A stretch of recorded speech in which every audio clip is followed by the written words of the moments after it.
Sejam bem-vindos ao nosso Obscênicos em Tempo de Quarentena. O obscênico Gustavo Ottoni está em sua casa. O obscênico Antônio Gonzalez está na casa dele. Estou aqui, estou na minha casa também.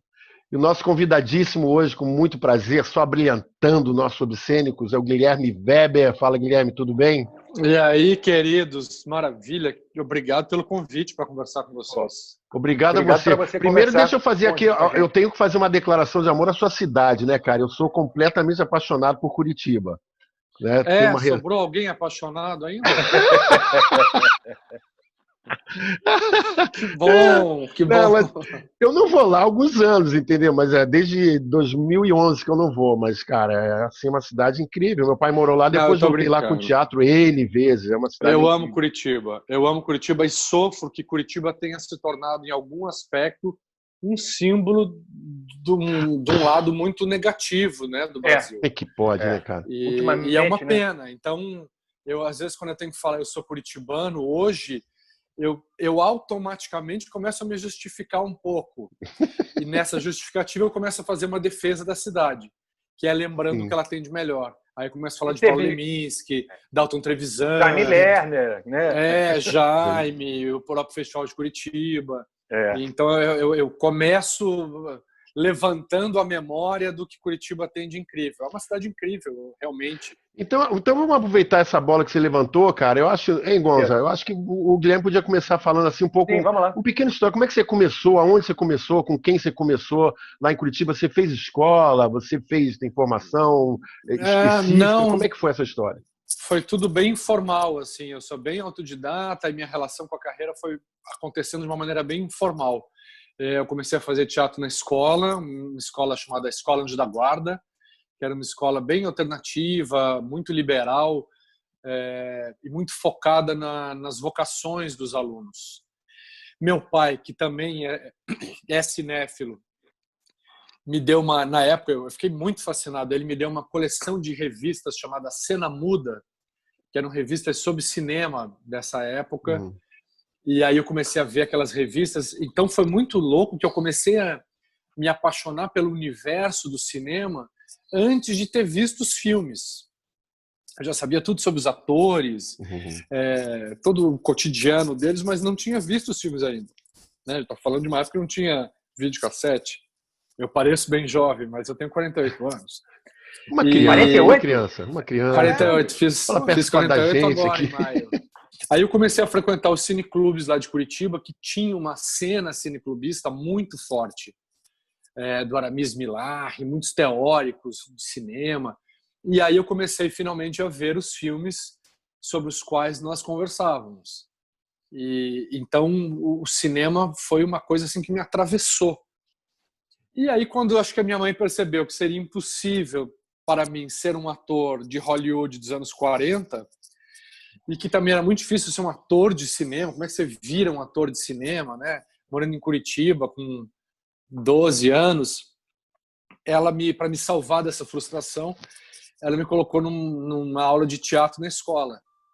E aí o teatro até atropelou isso. Aí eu comecei a transferir essa paixão toda também para o teatro e pela história do teatro brasileiro.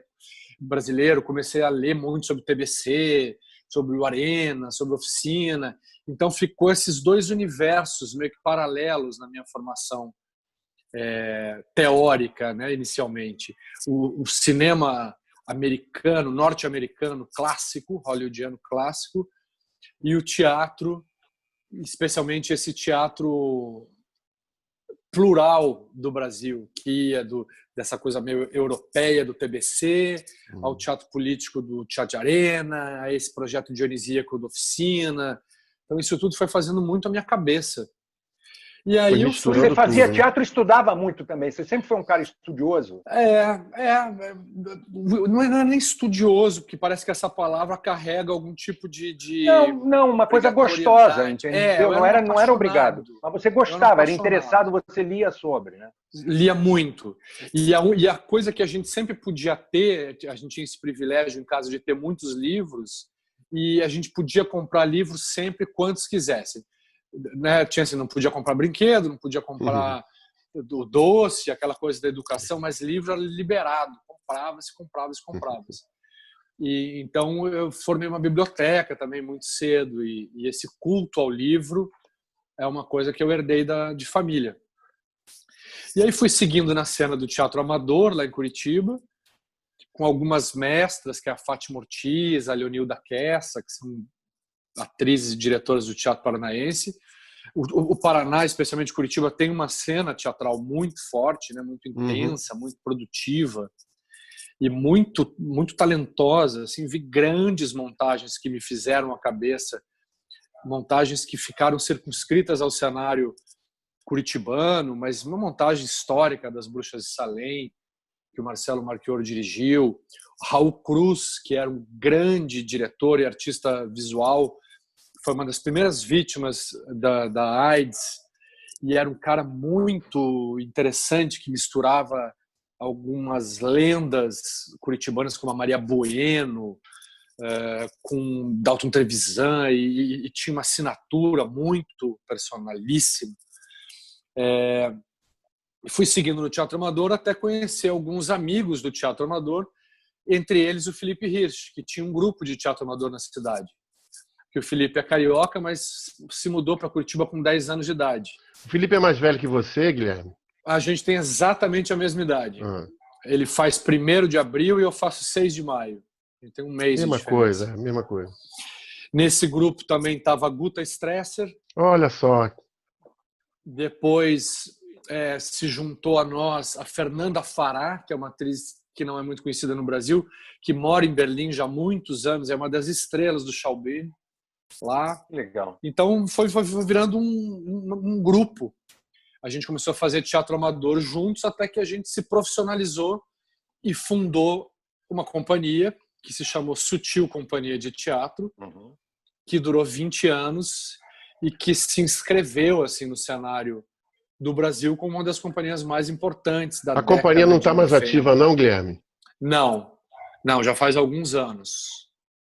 A companhia durou 20 anos e na hora que a gente começou a se dedicar muito aos projetos individuais, eu vim morar no Rio, comecei a fazer muita televisão, o Felipe foi morar em São Paulo, a gente decidiu encerrar a companhia. Também compreendendo que uma companhia, ela é também, né, enfim, que esse nome Sutil Companhia de Teatro foi um nome que a gente deu não só a 20 anos de atividades profissionais ininterruptas, mas a um repertório que obedeceu a alguns vetores de pesquisa e trabalho, e que em determinado momento esse repertório se fechou. E que aí a gente resolveu não abrir novas frentes de trabalho. Se cumpriu, né? Como se cumpriu. Fechou um ciclo, né? Tá ali. Exatamente. Era isso que nós queríamos dar, entendeu? E aí foi. E aí a gente continua trabalhando juntos. A companhia tinha esses vetores de trabalho que era, num primeiro momento, o trabalho da solo performance. Então eu fiz muitos solos dentro da companhia. Depois tinha um outro vetor que era a recriação dos clássicos. Então a gente fez versões do Hamlet, do Fausto, do Dom Juan no Inferno. O Guilherme, isso é um parênteses. Eu fiquei muito curioso quando você falou do Fausto agora, que eu fui lá fuçar, né, lá no Wikipedia, né, a tua carreira, e você fez uma cena ou um espetáculo que é de algum ato do Fausto II, não é do Fausto I, do Fausto II. Esse Fausto que a gente montou na companhia, que chamava Um Fausto, Samba sobre o Infinito, era todo Fausto I e o segundo ato do Fausto II. A nossa era desses poetas, Tadeusz Wojciechowski, Sérgio Villa-Lobos, Sou louco para montar isso, cara, Prado louco. E Marcos Prado. Gênios de Curitiba. Gênios. Curitiba tem essa característica de ter uma capacidade de produzir literatura de qualidade, né, contemporânea, impressionante, assim, a quantidade de escritores que a cidade tem e que nem são tão conhecidos. Tem o Dalton, Leminski, o Caran, Jamil Snege, mas assim, uma quantidade infinita de grandes autores. E o terceiro vetor de trabalho da companhia, que era o mais forte, eram as narrativas de memória. E essa narrativa de memória foi que norteou mesmo o trabalho de pesquisa da companhia com muitas montagens da Morte do Caixeiro Viajante, até montagens inéditas, como Nostalgia, A Vida é Cheia de Sonho e Fúria. Então esse foi um vetor forte. E depois as adaptações de obras literárias, onde entrou o Dalton Trevisan, Will Eisner. Também a gente lançou muita dramaturgia contemporânea, especialmente anglo-saxã no Brasil. Lançou, traduziu, apresentou autores para o país que depois seriam sucessos, tipo Nick Silver. Quando a gente fez Nick Silver no Brasil, ele não era conhecido na América Latina. O próprio Nick Silver ficou muito espantado da gente querer montá-lo. Já havia um grupo querer montá-lo, né? Tipo, como vocês me descobriram aqui, né? Ele não era nem um autor muito conhecido nos Estados Unidos. Então a gente lançou... A gente lançou muita dramaturgia. Então foram 20 anos de trabalho intenso e que produziu também material impresso, que apresentou dramaturgia para o país. Foram 20 anos muito vitoriosos como projeto de trabalho, sabe? Eu me orgulho muito. Havia público em Curitiba para acompanhar todo esse desenvolvimento desse processo, entendeu? De fazer um teatro com uma visão bastante particular, né? Vocês tinham uma visão de como vocês queriam fazer esse tipo de teatro. Não era fazer qualquer coisa, qualquer texto e de qualquer jeito, ainda que seja criativo. Vocês tinham todo uma meta, digamos assim, né? Umas propostas, né? E o público acompanhava, quer dizer, havia outros grupos que pensavam de maneira parecida. Muitos outros grupos. O grupo Delírio, por exemplo, do diretor Edson Bueno, um grupo importantíssimo na cidade.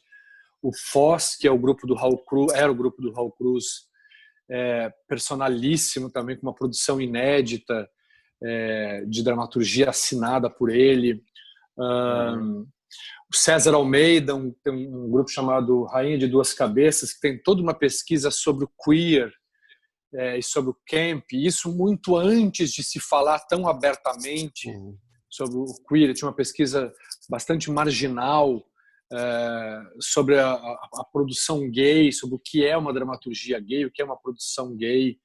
Então a cidade era, eu estou fora de lá há muitos anos, mas era na minha época muito múltipla e muito rica.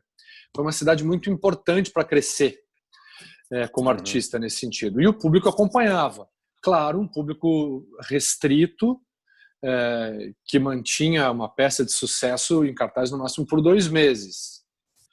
Mas a gente, como companhia, sempre teve a estratégia de levar os espetáculos para fora de Curitiba. Então, pouco a pouco, a gente foi abrindo o caminho por uma questão de sobrevivência mesmo. Então, pouco a pouco, fora de Curitiba, no sentido assim do Brasil ou para fora Brasil. Do público normal de teatro de Curitiba? Não, do Brasil, de apresentar o Brasil espetáculo mesmo. fora, de abrir novos caminhos. Agora, a partir de 2000, com a montagem de um espetáculo chamado A Vida é Cheia de Sonho e Fúria, criou-se um fenômeno de relação de público, um fenômeno de relação de comunicação da companhia com um público que não era o público de teatro. Era um público muito jovem. Sim, pois é.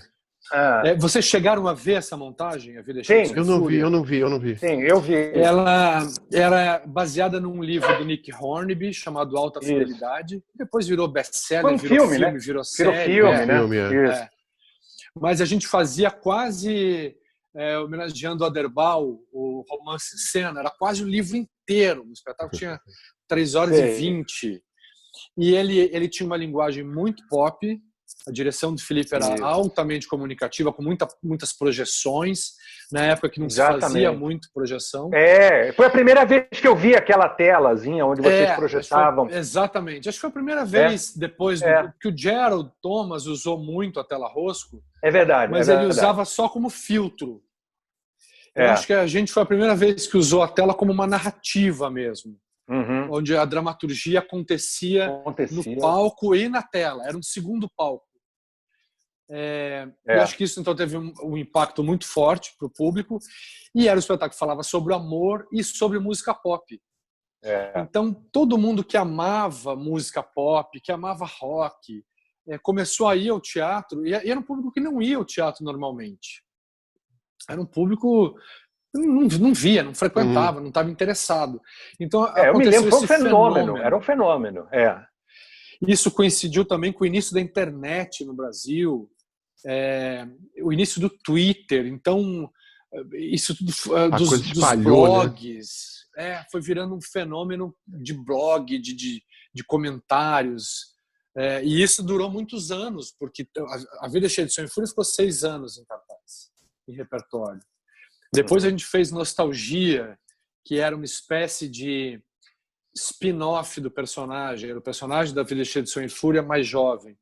Depois a gente fez um outro espetáculo chamado Trilhas Sonoras de Amor Perdidas, que era uma espécie de continuação. Não eram mais as listas da cultura pop, né? Que o personagem da Vida Cheia de Sonho e Fúria fazia listas de 5 mais. Isso também virou um fenômeno. As 5 músicas para se ouvir numa manhã chuvosa, né? O top 5. Top 5. Depois, Trilhas Sonoras era sobre uma geração que cresceu gravando fitas cassetes. Fita cassete para dar de presente para a namorada, para o amigo. Então era uma peça que falava sobre esse fenômeno. Então a companhia conquistou um público muito grande. Depois a gente ficou também 5 anos residindo no SESI, no Teatro Popular do SESI, em São Paulo, na Avenida Paulista. Antes do SESI se tornar um marco conservador na Avenida Paulista, ele é ainda, o Teatro SESI é um projeto muito importante, mas ele era um projeto de curadoria. Então, o curador da época, o Silvio, convidou a companhia para fazer uma espécie de residência. Então, foi uma espécie de TBC. A gente ficou 5 anos criando. Vocês tinham um salário lá? Vocês tinham um salário para ficarem ensaiando, pesquisando tudo? Pô, que lindo isso, né? Era quase um salário. A gente ganhava uma verba para montar o espetáculo, só que essa verba pagava todo mundo mensalmente, porque não tinha bilheteria. Certo. Né? Porque a bilheteria era aberta, né? O público é de graça. Então a gente fazia de quarta a domingo espetáculos abarrotados, e ali a gente começou com uma temporada nova da Vida Cheia de Sonho e Fúria, que foi uma coisa assim bitomaníaca, porque meio-dia as filas faziam voltas no quarteirão. Que maravilha, bicho! Para o espetáculo que era às 9, porque tinha que pegar a senha. Aí a gente criou Nostalgia, Educação Sentimental do Vampiro, Avenida Dropsy, Sketchbook, temporada de Gripe, cinema, pelo menos 6 espetáculos em 5 anos de residência. Que maravilha! Ô, Guilherme, você até meio que respondeu, mas não sei, você não está mais em Curitiba, não tem mais esse campo de atuação, mas você tem ideia, os amigos lá, você deve conversar com a galera, como é que está esse movimento hoje lá? Eu sei que tá esquisito para todo mundo, né? Não vou nem falar de pandemia, não. Fala assim como é que está esse movimento que é tão febril, né? E hoje, como é que tá? As companhias estão e aproveitando também, aproveita, já fala desse movimento e aí começa a entrar no Festival de Curitiba. Que você sim, exatamente. Tem que falar. Tem coisas muito interessantes, né? A abordagem de vocês sobre o que é um festival de teatro em uma determinada cidade, que eu achei muito interessante. Claro. Eu acho que as companhias continuam ativas. Eu não tenho frequentado muito o teatro lá. Mas eu acho fascinante quando você enxerga projetos verticais de companhias. Né? Por exemplo, existe uma companhia em Curitiba hoje ainda que tem essa assinatura, que é a Companhia Selvática, que é uma companhia anarco-queer, digamos assim. É uma companhia bastante ligada no pensamento e na estética queer, viada, corpos dissonantes, ocupação do espaço público a partir desse discurso, que faz um trabalho super bonito de cabaré também. Então, essa é uma companhia que tem uma assinatura forte, que eu me lembro, que eu conheço, talvez tenham outros que eu não conheça mais, mas que tem essa assinatura que você reconhece ao olhar. Opa, isso é a Selvática. Criou uma identidade, né? Criou uma identidade. Mas existem vários outros grupos que produzem bastante coisa e que, felizmente, também têm conseguido se manter na cidade, porque é duro quando todas as companhias têm que sair, você se desregionaliza, vai virando uma globalização. Vão perdendo um pouco, né, da sua identidade, né? Todas fazendo mais ou menos o mesmo caminho, né? E querer conhecer quais são os grupos, quais são as companhias, o que se produz naquela cidade, né? O quanto é diferente de Porto Alegre para Salvador, para Curitiba, é fundamental. Agora, também é um pouco egoísta a gente querer essa manutenção, porque vive-se com muita dificuldade, né? As companhias, as leis de incentivo regionais são muito poucas, os valores são poucos, os espaços para se apresentar são poucos, o incentivo é pouco. Então, é duro. É difícil. Tudo vai virando microcosmo, né? É difícil fazer teatro no Brasil. É mais difícil ainda fazer teatro numa cidade fora do eixo. Exatamente. Mas aí a verba não circula. Querendo entrar um pouquinho no assunto do Festival de Curitiba, vocês, enquanto curadores, vocês têm uma preocupação, por exemplo, em trabalhar com pessoas que tenham essa identidade enquanto grupos de teatro, enquanto maneiras de se fazer teatro? Quando vocês, digamos, escolhem as peças que farão parte do festival, por exemplo? Sim, com certeza. O Festival de Curitiba é um festival muito esquizofrênico. Assim, foi de uma importância indiscutível, mas assim, quando eu comecei a frequentar o festival como espectador, ele trouxe a possibilidade de você assistir determinados diretores e companhias até então inacessíveis. Antunes Filho, Zé Celso, Abujanra, Aderbal, Ademar, Cacá Rossetti, Bia Lessa, Gabriel Vilela, Gerald Thomas, que nunca tinham ido à cidade, né? Porque só a cidade recebia os espetáculos mais comerciais, digamos assim. O festival botou Curitiba no mapa, né?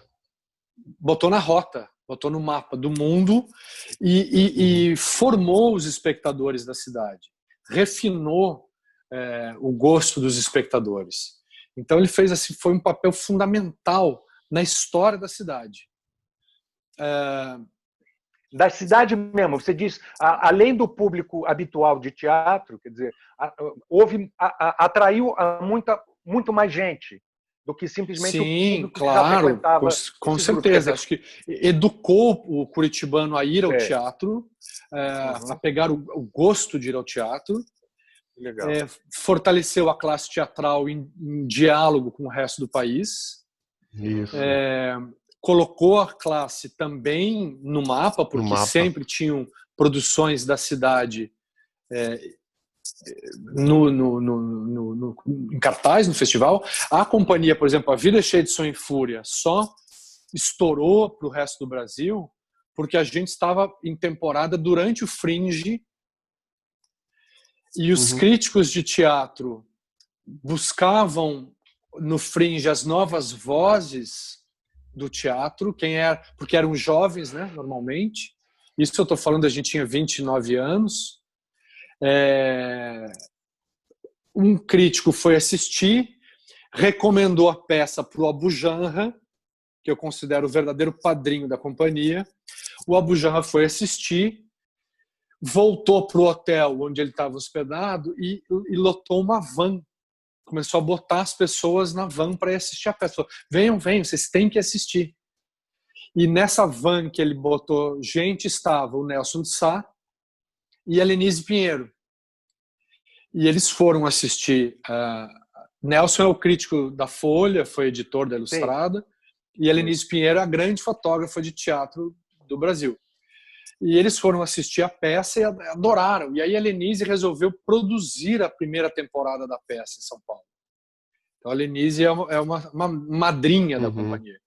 E o Nelson deu a capa da Folha de São Paulo para a gente, na época, quando a gente estreou, dizendo a melhor peça do Festival de Curitiba, que era do Fringe. Então isso tudo ajudou muito, isso tudo fez a história da companhia em São Paulo. A história da companhia é muito ligada a São Paulo.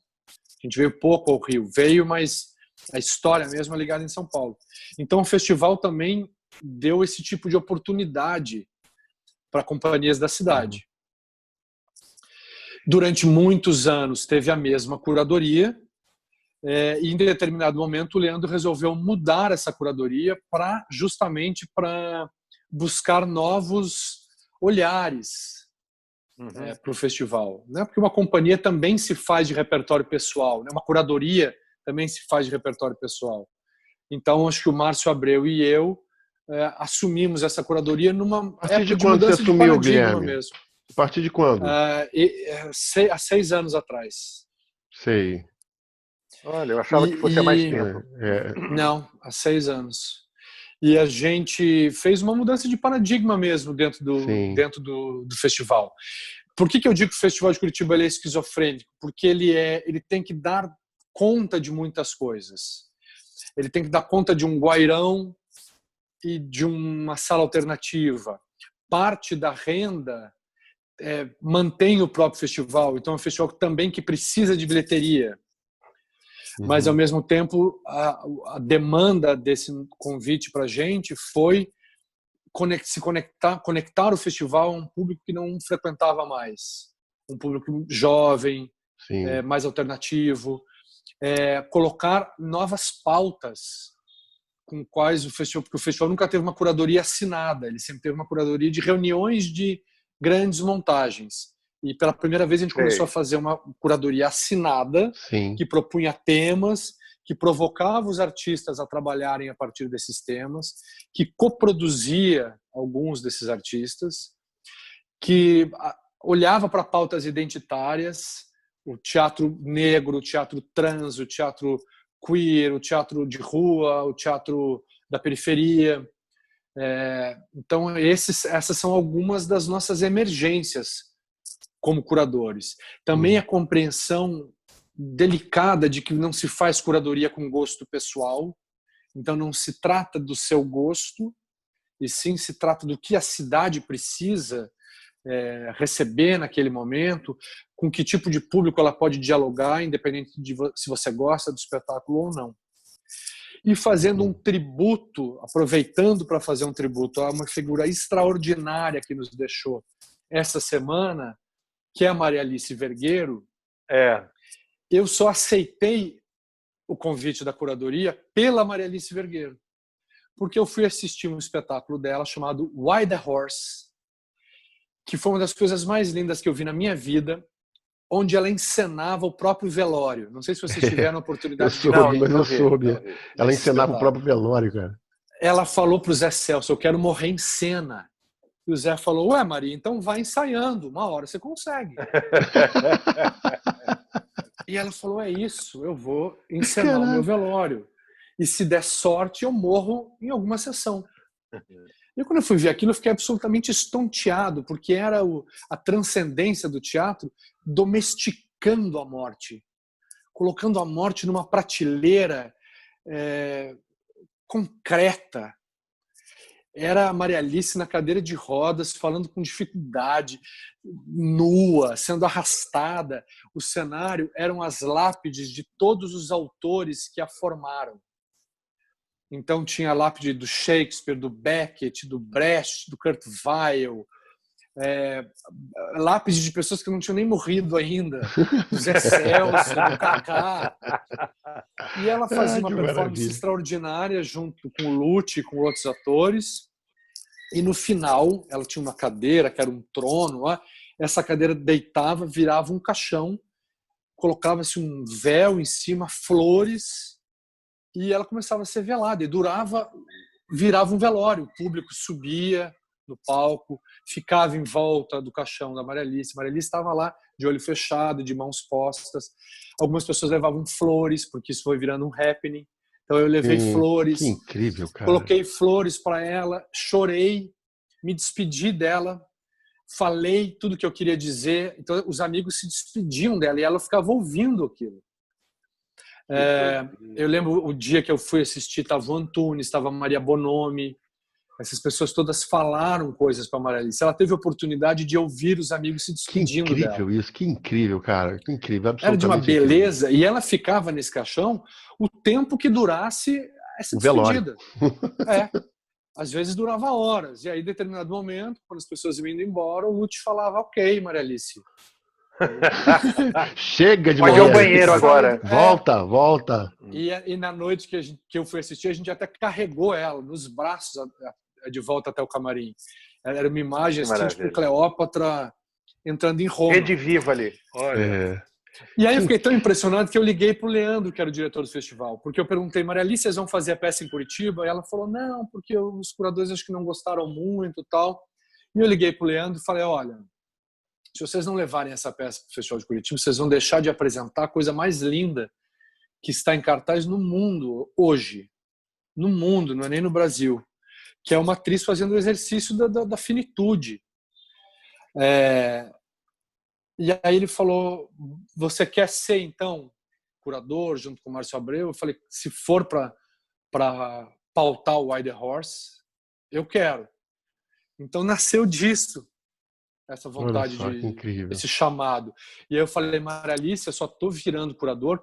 Era uma coisa que eu não pensava muito, que dá muito trabalho. Porra, imagino. Muito trabalho. É muito fascinante também, porque eu aumentei o meu olhar político, meu olhar empático como espectador. Mas dá muito trabalho e também me coloca num lugar que é muito doloroso, que é ter algum tipo de poder sobre seus colegas. Poder no sentido de dizer essa peça vai, não vai, essa cara. não vai. Eu não vou escolher você, né? É assim que a gente ouve. Uma coisa muito dolorosa.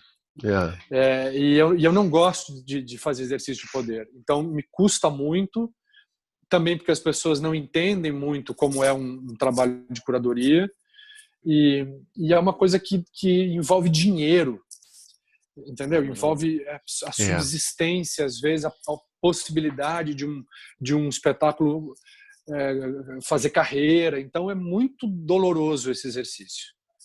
Mas ao mesmo tempo, Guilherme, desculpa, quer dizer, a experiência que eu tive, por exemplo, no Festival de Curitiba, eu fui 2 vezes. Eu fui em 2009 e 2011. Fui com o mesmo espetáculo, eu fui no Fringe. Né? Escrevi para ir no Fringe. E a sensação que tem, quer dizer, na verdade, tem essa parte assim, da curadoria, mas também tem o Fringe que trabalha com uma pluralidade assim, absolutamente incrível. Eu vi espetáculos incríveis. E essa coisa que você fala do público, né? Primeiro que eu vi as 2 vezes que eu fui, eu vi uma cidade respirando o festival. Respirando. Eu gosto de, quando eu vou ao festival, eu não gosto de ir lá apresentar e voltar, né? Eu fico. Eu gosto de ficar, né? Para, né, respirar, enfim. Então eu vi uma cidade respirando, sabe, o festival. E a outra coisa que é a coisa do público, né? Por exemplo, você, cara, era um solo, Alienista, uma adaptação do Alienista, né, cara? Fazer sozinho. Eu falei assim, cara, quem é que vai me assistir em Curitiba, entendeu? O Alienista, Machado de Assis, sozinho, numa versão, uma leitura completamente, entendeu? Sem arqueologia, sem nada. E eu escolhi, né? Eu podia discutir umas opções de teatro, eu escolhi o Mini Guaíra, né? Que é uma salinha de 80 lugares, que é uma graça, né? Um charme, né, cara? E qual foi? Eu gastei dinheiro, que o Fringe, né? A gente vai quando você. E qual não foi a minha surpresa? Que a gente lotava, cara. Entendeu? Não, tem muito público. E o Fringe é essa maravilha. Crítico publicava crítica, entendeu? Eu falei, caramba, cara. É uma eu peguei o tesão de participar dos festivais com essa montagem por causa do Festival de Curitiba. Aí fui em outros. O Fringe é o exercício da democracia. E em determinado momento até chegou-se a falar nossa primeira reunião de curadoria, se a gente deveria fazer também uma curadoria para o Fringe. Eu falei, não, pelo amor de Deus, o Fringe tem que existir assim. Qualquer pessoa que conseguir chegar lá e montar seu espetáculo está lá. E é um lugar também de conhecer as novas vozes, porque, de alguma maneira, a mostra oficial ela reúne 23 espetáculos que estão também circulando dentro de um certo circuito. Às vezes mais restrito, às vezes menos. Mas e tem uma dimensão de produção diferente, mais robusta também, né? As que vão para a mostra principal. Você descobrir as novíssimas vozes no Fringe. O que mais me encanta no festival é a conversa, né? citar aqui, eu fui num espetáculo, num festival em Teresina, Festival de Monólogos de Teresina, que na época era o festival mais antigo do Brasil em termos de longevidade. Não sei se ainda está Uhum. ativo. Eu vi um espetáculo de um cara de Campinas que era muito interessante, cara. Ele fazia o papel de um cego que ele cheirava os livros. Quando ele cheirava o livro, ele página 53 e mandava, entendeu? E fazia alguma reflexão. Então ele pegava, sei lá, pegava Shakespeare, Machado de Assis, pegava Nelson Rodrigues, pegava qualquer coisa. Então ele ia, cantava uma coisa, ia tateando, pegava um livro, abria e aí citava e fazia alguma reflexão, entendeu? Uma coisa assim, Que bonito. eu fiquei assim altamente impressionado com isso, né? E o cara é uma coisa que um dispositivo quase de performance, né? Porque uma coisa que eu observo e observo também muito como curador é o que eu realmente vejo explodir no mundo é a performance. Para além das convenções do teatro, o pós-dramático, né? Dos exercícios. O pós-dramático. A performance muito intimamente ligada também às artes visuais, artistas da produção visual, da produção teórica visual, que estão se miscuindo no campo da performance, no melhor sentido. Esse campo dos dispositivos da performance, eu acho que estão cada vez mais fascinantes, eles são cada vez mais possíveis, porque eles são mais baratos, digamos assim, de serem feitos. Em termos de produção, e se inscreve em termos de produção, e se inscreve em outras ordens, que às vezes atingem, inclusive, mais público. E isso é uma coisa que a gente tentou e vem tentando inscrever também na história do festival, que é levar performances, performers, fazer ações urbanas. O André Lepec, Leonora Fabião, que é uma grande performer brasileira. Você sabe, Guilherme, porque Monteiro, que é uma grande performer portuguesa. Isso que você está falando, assim, quer dizer, uma análise disso, um retrato disso. Por exemplo, eu e o Gonzalez, a gente é formado pela Escola de Teatro da Unirio, né? Quer dizer, uma formação, curso superior, formação acadêmica e tal. E eu sou muito ligado no Rio, tenho muitos amigos hoje lá ainda na Unirio, coisa e tal. E hoje já tem a cadeira de performance, coisa que na nossa época era uma coisa que inimaginável. Existe uma cadeira acadêmica na Universidade de Teatro que é de performance. Quer dizer, então acho que vem só colaborando com isso que você falou. Guilherme, olha só, por exemplo, o André Lepec é um teórico, né, sobre a performance. Ele é um grande estudioso. Vasto material teórico sobre, né? Continua se produzindo, né? Antes da gente chegar no filme, que é um filme que ele dirigiu, eu queria que você falasse um pouco do teu processo como diretor e a tua relação com os atores também, que eu acho que é uma coisa muito bacana, porque eu trabalhei com você agora, recentemente, você me dirigindo numa peça. E uma coisa que eu achei muito bacana, muito legal, foi, primeiro, durante todo o processo de ensaio, a tua relação com os atores, particularmente comigo, né? E eu achei você muito generoso no sentido de continuar buscando aquilo que você quer e sabendo adaptar aquilo que você tem do ator e continuar combinando com aquilo que você tinha em mente. E a maneira como você conduz isso, que é uma maneira assim muito que faz com que o ator é um bicho muito sensível, né? A gente qualquer coisinha que não sei o que, não gostou, não ficou legal e pode se fechar um pouco no processo criativo.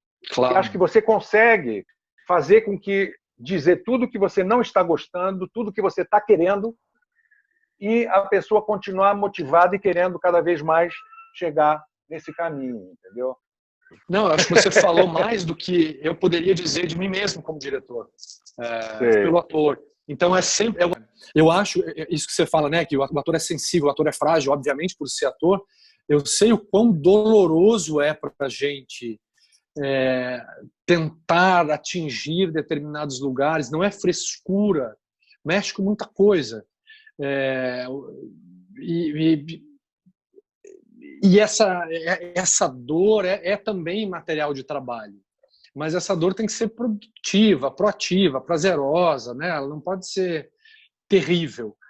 Mas assim, quando o ator começa a dirigir, ele conhece essas regiões pantanosas, né? Então, às vezes, em algum lugar é mais... Então, por algum lugar é mais fácil você saber de que maneira você conduz o ator. Não desistir da ideia, mas saber o quão duro é caminhar para aquela ideia. Agora, eu não sou muito romântico, num certo sentido. Eu gosto muito do exercício da forma. E gostar do exercício da forma me parece ser um diretor, falando de teatro, que dirige muito com o ouvido, de uma maneira quase musicalmente. Eu acho que eu tenho tendência a acreditar e buscar sentimentos que possam ser acessados através da forma. Não sei se fica meio cabeção isso que eu estou falando. Claro, mas isso me parece uma equação interessante, quase como uma orquestra. Eu gosto de enxergar os atores como instrumentos, obviamente de uma ideia, mas que a gente pode tocar as coisas de uma maneira bastante racional. Eu não gosto muito de psicologismos. Eu acho que o psicológico é uma coisa que atrapalha demais, porque demanda justificativas, elaborações. Eu detesto o psicologismo. E é uma coisa que a música está livre, né? Você vai aquela partitura do Mozart, você senta e você começa a tocar aquilo. E aí você adianta, atrasa, espera, respira. Então, essa analogia dos atores de uma obra a uma orquestra, eu gosto muito como exercício de direção. Aquilo que a gente aprendeu com a Bujanra. Eu tenho feito uma viagem memorialística nesse período de isolamento, voltado a alguns mestres, algumas entrevistas históricas. Tenho visto muito a Bujanra no Provocações. Muito. E é lindo quando ele fala de João Cabral de Melo Neto, quando ele foi entendendo a concretude das coisas. E o Abujanra era um diretor, eu não tive a sorte de trabalhar com ele, tendo ele como diretor, mas eu vi ele falando muito. E ele falava disso, do concreto do entrar, sentar, o gesto, a emissão, o equilíbrio entre forma e comunicação, né, que é uma dicotomia louquíssima, que quanto mais você parece que investe na forma, mais você se afasta da possibilidade de comunicação, mas o quanto é possível tentar conciliar essas duas coisas. O Bujanra é um diretor muito fascinante nesse sentido, né? De acabar com o psicologismo, de injetar aquele breche tropical no teatro, né? Que incrível. Que incrível. Bom, vamos falar do filme? Vamos falar do filme? Deserto. Deserto, Deserto. Produzido em 2016, se eu não me engano, não é isso? Ele estreou em 2016. Primeiro, deixa eu falar, cara, que locação é aquela, Guilherme? Que cidade incrível. Cara, pelo amor de Deus, que aquela cidade aquela locação é um achado. É uma cidadezinha no interior da Paraíba. Que maravilha. É Patos que chama, não? É isso? Da Paraíba. Ela fica a 3 horas de Campina Grande. Patos, vilarejo de Picotes, que fica a 40 minutos de Patos, que era onde a gente ficou morando, que fica... Cadê ele? 3 horas de Campina Grande, que era o aeroporto mais próximo. Sim. E aí ia para Picotes. Sim. Mas é curioso esse filme, porque eu acho que ele tem um certo sentido que ele é bastante autoral. Foi uma surpresa para mim. Quando você falou que tinha dirigido um filme, eu imaginei, pegou uma história lá e dirigiu os atores e tal. Não, caralho, você é invadido assim por uma visão, sabe, muito particular. Artisticamente ele é muito bonito, cara. As imagens ficam na cabeça da gente com uma força muito grande, né? A fotografia do cacete, direção de arte, tudo, é muito legal. É muito bonito o filme. Essa coisa que eu estava te falando, uma intenção estética, é uma proposta estética, né? Muito forte. Sim. Eu acho que também tem essa minha assinatura de cineasta acabou se engrandecendo, digamos assim, da minha experiência de teatro, porque é raro no Brasil esse trânsito, né? Esse diálogo entre duas áreas. Como, né, é claro que agora eu vou falar nomes.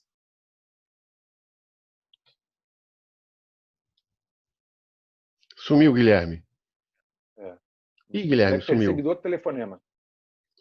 O que acabou resultando numa assinatura um pouco, digamos, original, que eu acho que o meu filme, O Deserto, ele não tem muitos irmãos, assim, ele é meio um pária dentro da cinematografia brasileira, é um filme meio difícil de encaixar, de rotular, é justamente por essa soma de experiências e por essa soma de paixões entre o teatro e o cinema, entre essa soma de linguagens, entre essa soma de temas, porque não é muito comum no Brasil alguém que tem esse trânsito entre cinema e teatro.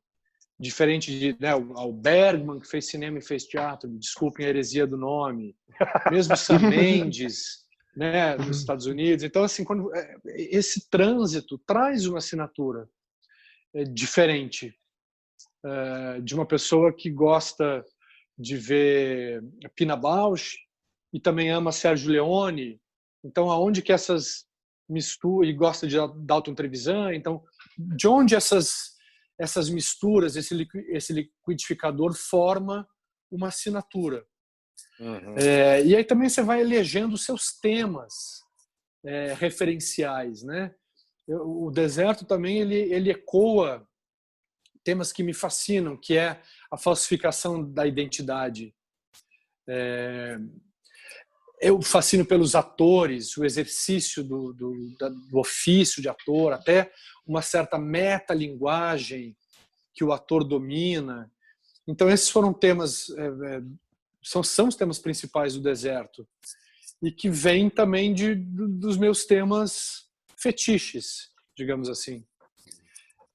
Eu também não escolhi fazer um filme à revelia, né? Tipo, quero fazer um filme. Chegou a hora de fazer um filme, vou fazer um filme. Eu estava pensando sobre essa história, que eu queria falar sobre a fundação do Brasil, de alguma maneira, e aí me veio essa história desse grupo de atores que falsificam papéis, né, que escolhem papéis.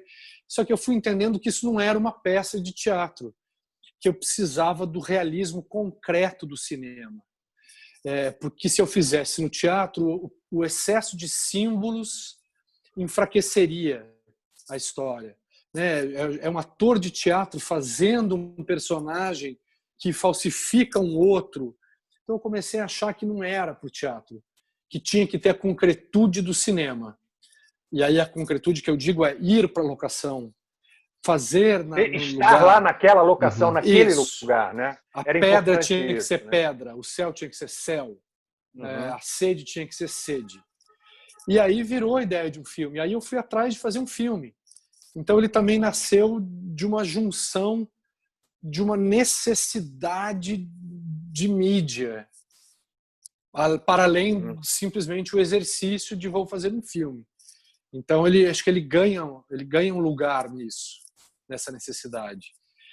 E aí eu queria que também fosse esse tributo aos atores e que os atores representassem um microcosmo do Brasil. Aí por isso tem um ator da Paraíba, tem um ator de Curitiba, tem um ator de Minas, tem uma atriz de São Paulo. E eu pedi a eles, mantenham os seus sotaques, mantenham as suas maneiras de falar, para que em algum tecido sonoro a gente possa intuir o Brasil ali.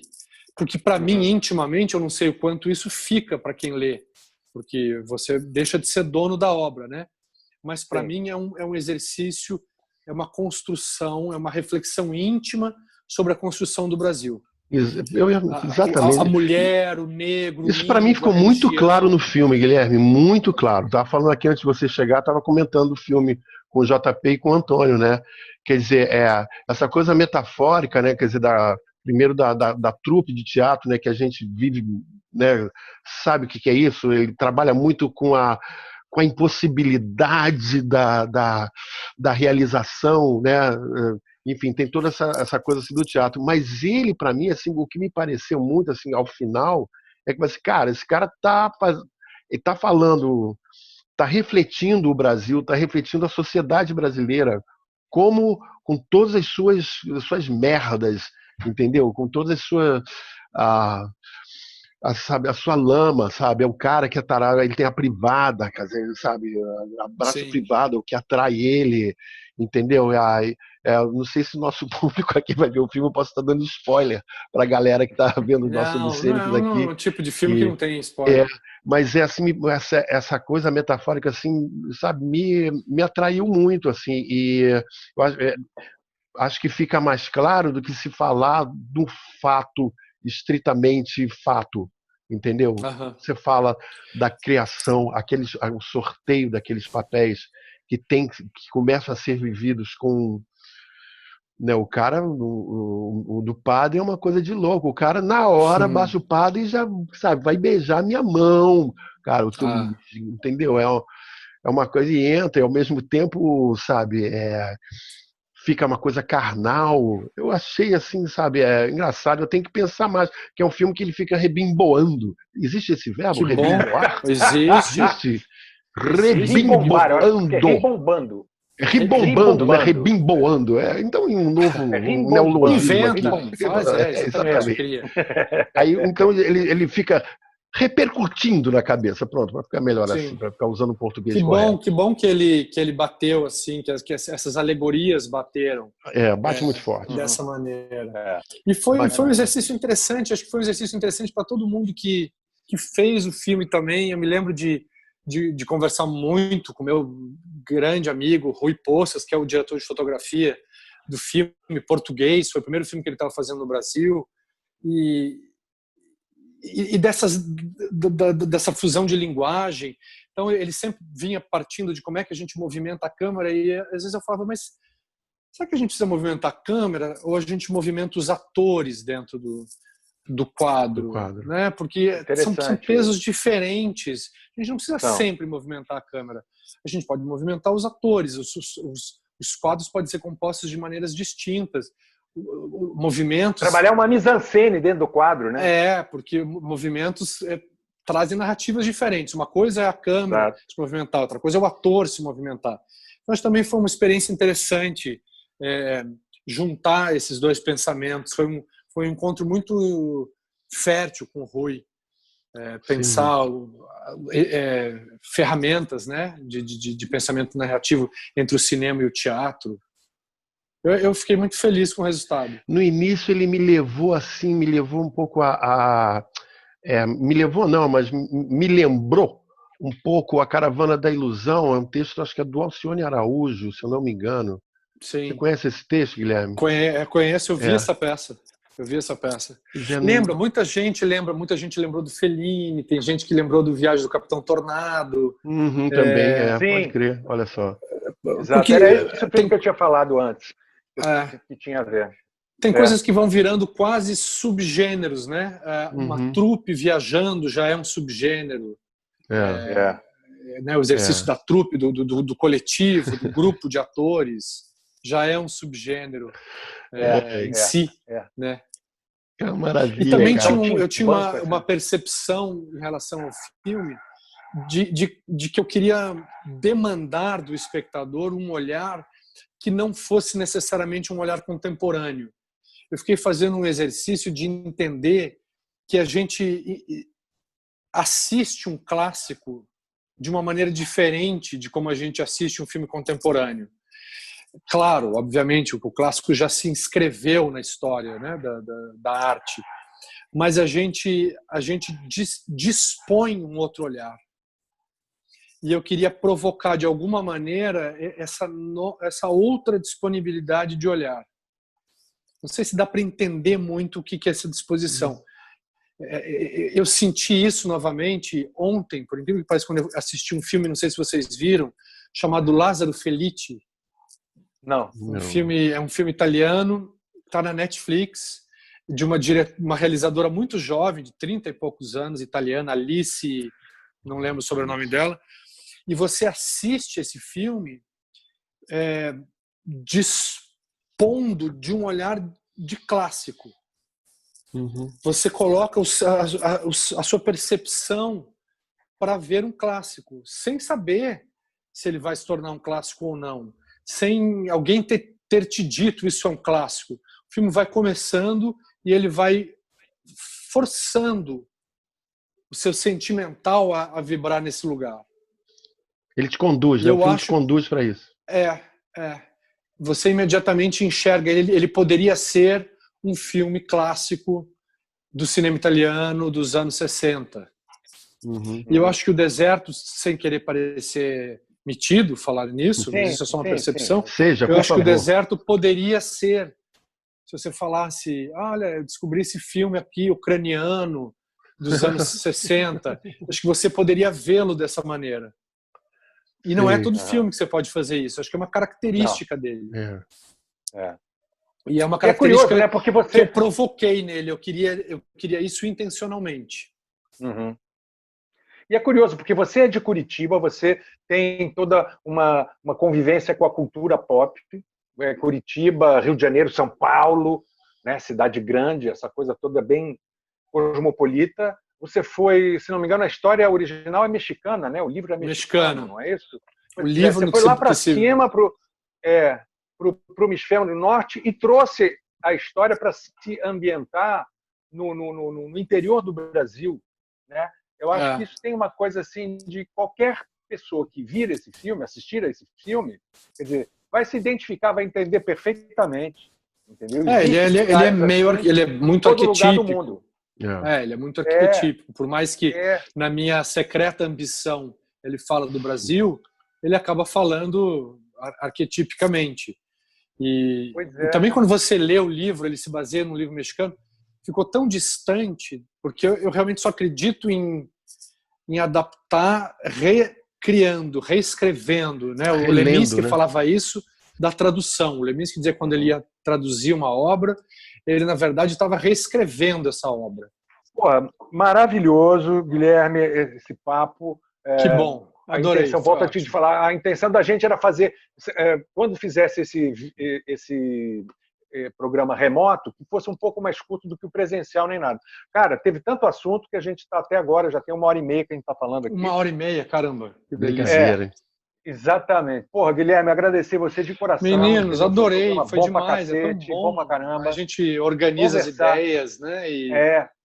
E vai pensando também nas coisas, é muito bom. Super obrigado, cara. Acho que você obrigado. Assim deu Obrigadíssimo. Um ganho, assim, um prazer e uma honra ter você aqui com a gente, nossos obscenos. Foi né? minha.